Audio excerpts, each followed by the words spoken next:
Out of Florida, Evan said, Cam, Cam, Cam. That's not really what you said. Cam Robinson suspended. We'll talk about it here on Locked On Jaguars. You are Locked On Jaguars, your daily Jacksonville Jaguars podcast, part of the Locked On Podcast Network, your team every day.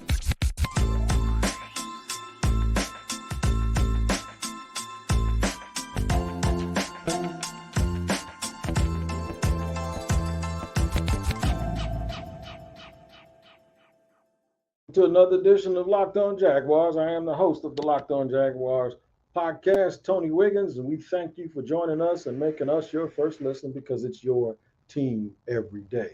A quick reminder to all of my friends on YouTube, if you have a YouTube, make sure you go over and follow and subscribe and like the YouTube page, Locked On Jaguars. Hit that bell too, man, so you get notifications. Also, wherever you get your podcast on audio platform, make sure you just check in every day to make sure you don't miss an episode of Locked On Jaguars or any of your favorite Locked On podcasts. Shout out to the everydayers. What's going on? You guys are going to love this show because if you're an everydayer, you've heard me talk about this subject before. And any new listeners that want to be everydayers, hopefully you like the content. You come back every single day and you can be an everydayer. All right. So, right now, it's all about Cam Robinson. Cam Robinson, we had talked about the impending suspension for allegedly violating the drug policy or PED policy. It happened. Cam Robinson is now officially going to be suspended for games. The Jaguars really sounded like they were super supportive of Cam Robinson. I wonder how that works because I saw a report, I think it was Media Rappaport, if I'm not mistaken, that this voids his guarantees of his contract. So how can a team be there with somebody standing by him but still void the contract? Basically all of the guarantees in the contract. So yeah, he's if the Jaguars follow through with that, which I don't even know if they have a choice or not, but if they follow through with that, whatever he had guaranteed after this year, there will be no amortization going and accelerating into the salary cap if he's let go after this season. That'll just be it. That'll just be it. We're going to talk about all of the ramifications from this. We've discussed it in the past about what could possibly happen, what might happen, or what allegedly might happen. We were waiting on a suspension. Well, guess what? It actually did happen. So we'll discuss that and more about it. He will have the opportunity to go to training camp, though, and play in the preseason. So that's good because a lot of the questions that you would have about him, they may have the answer to those questions while he's suspended. They may already know exactly how they're going to line up because they'll spend most of training camp. That's something else we're going to hit on too in this first segment. What do you do? And I'm not a football coach, never been one, but what do you do? Do you prepare in training camp? Do you split the time as if he's going to be available eventually? So do you start saying, okay, what's going to happen? What will we be doing by week 5? Are we going to work on that? Or do you split some of the reps saying, okay, well, we're going to be without him for 4 weeks. This is who we need to be having in the game. And this is who we're going to. To me, it just adds an extra layer of work, right? You're going to still put the work in, but it's just an extra layer.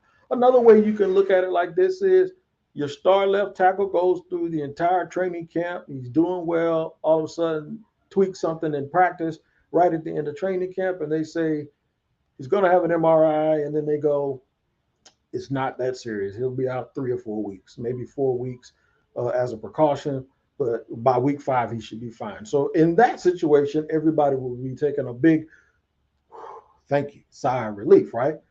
It might not be the case here, but really, if you want to look at it, it might sort of be kind of the same thing. And me just trying to paint this in a way that doesn't make it or doesn't steal your optimism for the season. But it's going to be interesting to watch how training camp is conducted, how they move during training camp, what their priorities are, where does everyone line up? That's going to be another big one. The one thing I'm sure about with the offensive line is Luke Fortner is going to be the center. And I'm talking about this means if healthy, right? Luke Fortner is going to be your center. Your right guard is going to be Brandon Sheriff. That's the only thing I'm sure about. That's it. I teased it and made it sound like if I had a whole bunch of things I was about to run off. No, I'm actually not about to run a whole bunch of things off because that's the truth. So we don't know. We think we know because the team has been very high on Anton Harrison, picked him in the first round of the draft, traded back twice, held their breath while they still got their guy, got extra draft choices. We believe he's going to start at right tackle because they say he's going to start out on the right side. If he doesn't start on the right side and he starts out on the left side, in my opinion, that's where he's going to stay. Because with a rookie, you don't want to move around and confuse him too much, right? So rookie starts on the right. Let's just say the right side is solidified with him. Walker Little. That Walker Little, the one that everyone around here has been screaming at me about for such a long time, telling me how great Walker Little is, right? And I'm a big Walker Little fan, but we haven't seen enough body of work to understand how good or how great he is. And if he was that good, would they have picked another offensive lineman this year? I don't know. Because most people believe that that's the reason that they did not re-sign Juwan Taylor's because they had Walker Little. Well, if that's the case, why did they go draft another tackle? Are they already looking forward to next year? Maybe. But the thing is where does he line up? If he lines up at left tackle, are they going to convince Cam to be a $16 to $20 million left guard? I doubt it. At some point, Ben Barch is going to come back. I will tell you this. One thing that I do know is that about mid-season, as long as they don't have any injuries, the Jaguars' offensive line is going to have more depth that it's had in a while around here because you'll have Cam Robinson back. You'll have Ben Barch hopefully back healthy. You added Josh Wells, who used to be a part of the depth. He's a veteran. Those are the kind of guys you need, though, as your seventh and eighth guy, right? If you're going to really, really try to make a run at the playoffs. So look, somebody who's played a boatload of games, and of course you still have Tyler Shatley. There's Cole Van Lannon. There are some other pieces that look pretty good. They all look good in shorts. All of those big 6'5", 310, 320-pound guys look like they'll bust everybody up. I've been saying this for years. Goldberg and Brock Lesnar and The Rock and those guys and Suge Knight and guys like that, they got cut. They got cut from NFL teams. These NFL teams looking big and tough and strong doesn't mean a thing. You have to actually go out there and functionally play football, right? So what we're going to do is go through segment 2. What will the first 4 weeks look like? We're going to talk about that in segment 2, what the first 4 weeks look like. And then in segment 3, we're going to bring up how Walker Little must be big. So what will the first 4 weeks look like? We'll tell you about all of that stuff in just a second here on Locked On Jaguars. But first, I have to let you know that today's sponsor, the sponsor of today's show, is FanDuel. Baseball season is in full swing, and there's no better place to get in on the action than FanDuel, America's #1 sportsbook. Because right now, new customers get a no-sweat first bet up to $1,000. That's up to $1,000 back in bonus bets if your first bet doesn't win. Just go to FanDuel.com/locked-on to join today. Now, here's the thing that I like about baseball. Vladimir Guerrero Jr. is having a great season, right? You know he only hit 2 home runs at home? That's weird for somebody who's having a decent year. This is the kind of stuff you learn when you look at FanDuel. So don't miss your chance to snag a no-sweat first bet up to $1,000 when you join FanDuel today. Just go to FanDuel.com/locked-on to sign up. FanDuel, official partner of Major League Baseball. And I am Tony Wiggins, the official partner with you every single day on this podcast because you join us here on Locked On Jaguars, and we are absolutely appreciative of that, and we thank you for making us your first listen. Now let's get into what the first 4 weeks will look like. You can't answer that question until you say, what will training camp look like, right? There's a lot of what ifs here. What if, just to get their 5 best linemen on the field in training camp, they put Walker Little at left guard, and they make it very clear that he's going to play left tackle when Cam Robinson comes back? That would tell you that probably what's going to happen. And then when Ben Barch comes back, they're going to have even more reserves. It gives the Jaguars a little bit of ammunition at the trade deadline because if there's a team, especially a team in the other conference, that needs a left tackle who does have a contract beyond this season, with guarantees or not, if they felt like the first 4 weeks of the season, Walker Little is playing really, really well, and then Ben Barch comes back and he is playing at an acceptable level, and somebody calls them, especially if it's not really a contender or a playoff team, but it's a team that may have a young quarterback they need to try to protect a little bit. How much you got? What you sending us? It's always a way instead of just letting him walk next year for nothing. Now, look, he won't be a free agent. So a lot of people assume that when we say he won't be here after next year, after this coming season, that means that they're going to decide to prioritize other players like Walker Little, let him play left tackle, and then what that'll mean is that they'll cut ties with the guy who doesn't have any guarantees left without punishment. You don't get compensatory picks for guys like that. So you might as well get a pick for him and trade him at the trade deadline. That's one thing you can look for. So that's why you want Walker Little to look as good as possible during training camp. The other part of it is you want Little to show that he can be your left tackle of the future. So it makes that decision easier. And then you can say, you know what, let's do us some Walker Little and Anton Harrison as a duo for the next 6-7 years at least to see where we go with that. Because once again, the priority is to protect QB1, Trevor Lawrence. That's another thing that you have to look for. You also have to make sure that, even though, and Phil Rauscher is a very good offensive line coach, but you have to make sure you cover your C's, your continuity, your cohesion, your confidence. What's the other one? All of that stuff, all of the C's when we talk about offensive line play, you're going to need that. Continuity is real important. And the cohesion, the chemistry, all of that stuff. You need that with an offensive line. So to go in and have to break it up for 4 weeks against 4 pretty decent opponents, the first 4 that the Jaguars have next year, that's tough. It's a real tough situation.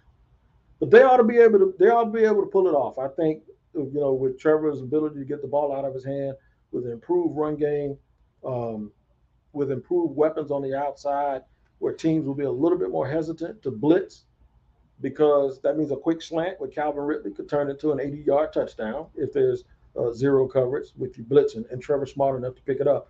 So a lot of the disadvantages that might exist for some normal teams won't really affect the Jaguars that much because Trevor Lawrence and his football IQ and then the weapons that they have on offense, and it might be pick your poison time.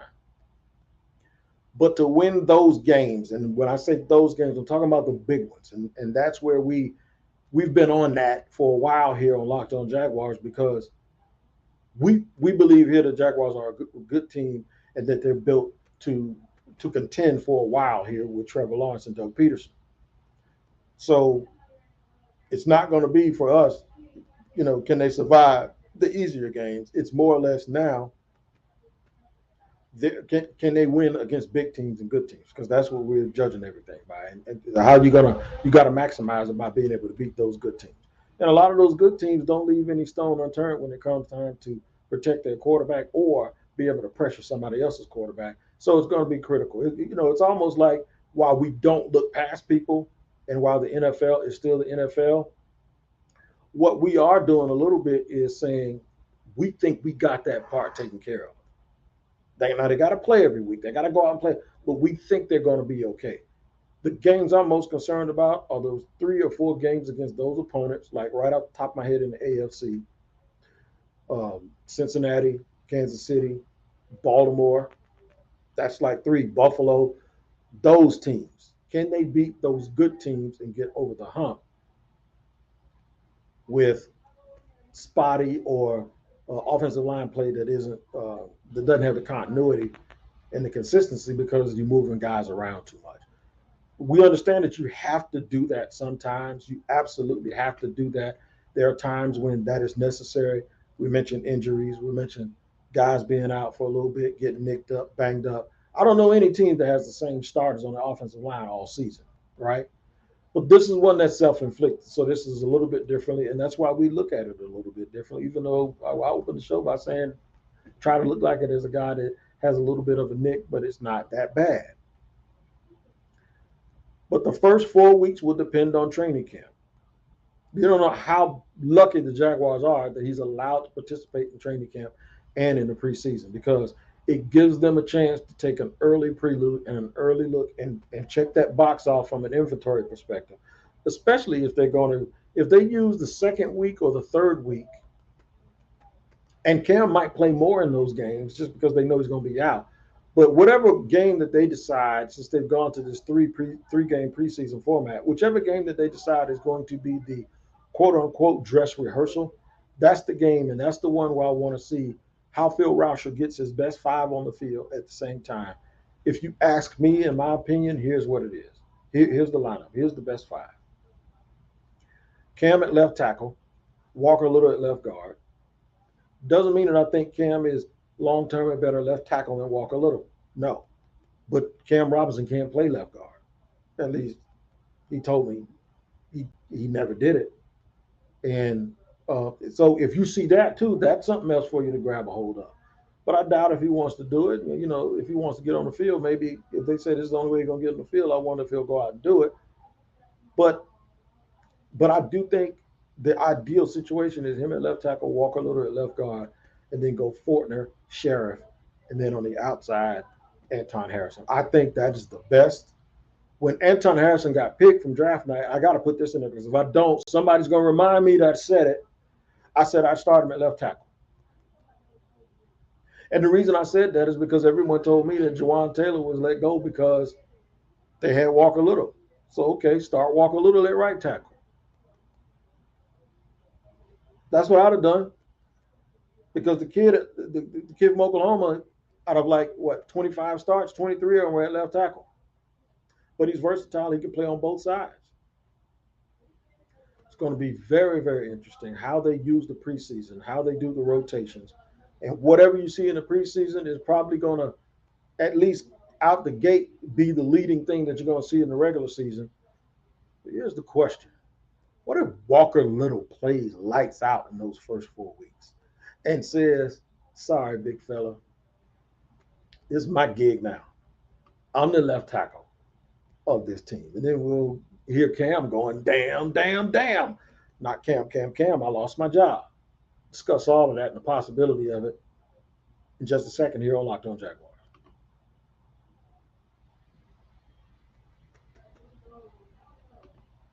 Third segment here on Locked On Jaguars. I am Tony Wiggins, the host of the Locked On Jaguars podcast, where it's your team every day. We thank you for making us your first listen, reminding you also to subscribe and check out the free YouTube page, the Locked On Jaguars, and then wherever you get your podcast, make sure you tap in on your audio podcast. Make sure you don't miss an episode. There's a way that this can all be settled. Walker Little goes out and just wins the left tackle spot right off the rip in training camp. Says it's mine. I don't want to man it temporarily. If it's mine, give it to me. I'm going to take it, and there's nothing you can do about it. Jaguar fans, you better hope that's what he does and that he doesn't get it by default. You better hope that's what he does, and then uses the first 4 weeks to go out and actually display that. Because if you want them to move on from Cam Robinson and start Walker Little, you better hope Walker Little doesn't give them a choice. It's not that it'll be a fallback option for this team. You don't want that to happen. You want this to happen. You want them to not be able to keep Walker Little off the field.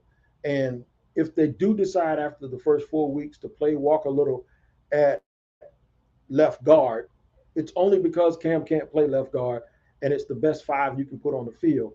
But make no mistake about it, he can be your left guard, but still be the best left tackle on the field. And let me explain that. If he's your best left tackle, he doesn't need to play at left tackle. If he's a better left guard than anyone else is, and then Cam Robinson is a better left tackle than anyone except Walker Little, then that gives your offensive line the best chance to be successful. That's what I mean. I do not, under any circumstances, mean that you don't put the guys in the best spots and line them up where they're supposed to be. The offensive line is one of the most unique places on a football team where the best five altogether is better than having four real good players and then one guy in a hole who stinks and or is just not very good. That one guy can make that entire group look terrible. He could. Just think about groups that danced, right? The Temptations and how in tune with each other they were. Offensive line got to be the same way. All you got to do is look at some of the all 22 and look at some of the plays where they pull. Look at the timing. Look what happens when a guy trips or steps or gets his foot stepped on and there's a 4-yard loss behind the line of scrimmage because they didn't get that together. I said it all along. The offensive line is the one place that can make an entire team look bad. Because if you're going 3 and out and your defense gets tired, guess what happens? You get boat raced. And everybody will blame it on the defense, but it might be on the offensive line's fault because they couldn't keep the offense on the field long enough. So why do you want Walker Little to be big? Because you want there to be no question. You don't want there to be any question. You want there to be no question whatsoever who is the best left tackle for the future of this franchise before you let one of them go. It's just not something that you do. And I don't take it lightly that you're just going to let somebody go and you don't know for a fact that you have a replacement. I don't like guys getting suspended. I don't like guys missing time. I don't like guys missing their career or, messing their career up. And Cam Robinson losing money, I think it's going to cost him like $3.4 million or something like that. I don't like it. I don't pull for it. But since it happened, I will tell you this. There's a little bit of a blessing in disguise here. And that blessing is you get a chance to take a look at Walker Little, and you get a chance for Walker Little to actually audition for this football team. And this is like, no, bro, this is it for you. I'm sure there are people that are privately rooting for him to win the job. And now he has to be everything that everyone, I'm not going to say that everyone thinks he is, but everyone believes that he has the promise to be. Remember, this is in the interim, the long term, and the short term. This is about protecting Trevor Lawrence. And I'm not necessarily talking about protecting Trevor Lawrence against a team that picked in the top 3 picks of the draft. And y'all know who I'm talking about. Houston. The Colts are 4th, but that's close enough. The Titans, who need to be, who look like they're heading in that direction. I'm talking about to try to win divisions and win playoff games. And even if you have to win them on the road, that's what I'm talking about. I'm talking about being great. Walker Little must be big. It's got a nice little ring to it. Walker Little must be big. But he does. Walker Little has to show up and show out and be everything that everyone around here thinks he is. Do I believe he can do it? Sure. I think he was really hurt about he spent 2 years away from the NFL. Okay. I mean, from college. He hurt his knee, and then after he rehabbed his knee, COVID happened, and he didn't play. And then he came to the NFL, and he didn't play a whole lot. He played some. The thing about Walker Little early on was his hand placement. He wasn't getting his hands up, and he wasn't extending them.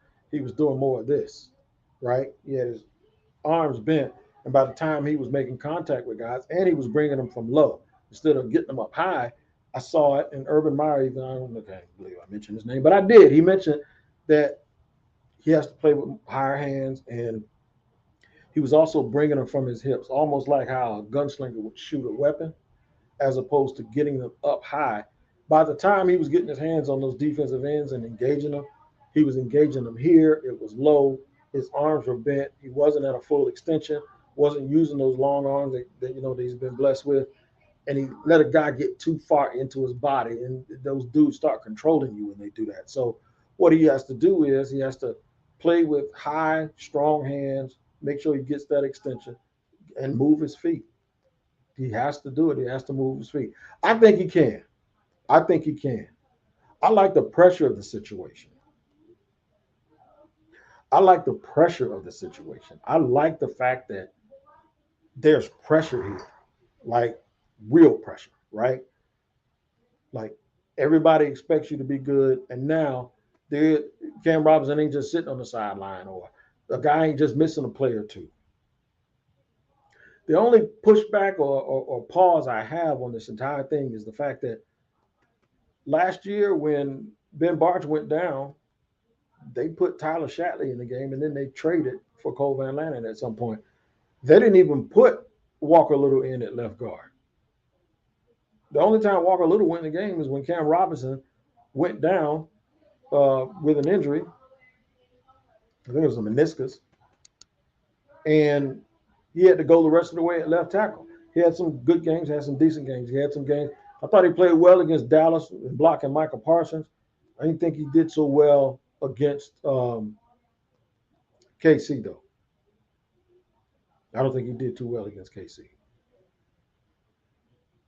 believe it was Frank Clark. I don't think Chris Jones has ever lined up over there on top of him, but Frank Clark was, and I don't think he did that good of a job. So we'll have to see. So just a quick recap, Cam Robinson suspended officially 4 games by the National Football League for PEDs. We talked about what the first 4 weeks will look like and mentioned that the first 4 weeks and what it looks like will have a large effect on what you saw in training camp. Last but not least, Walker Little having to be big. I'm going to call him Walker Big if he steps up to the plate.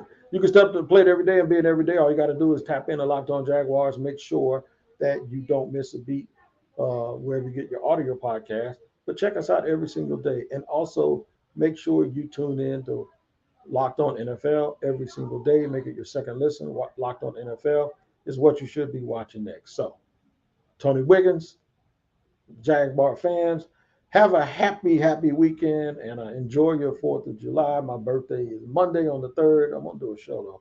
We're going to talk to you on my birthday on Monday. Until then, you guys take care of each other, and we'll see you next time.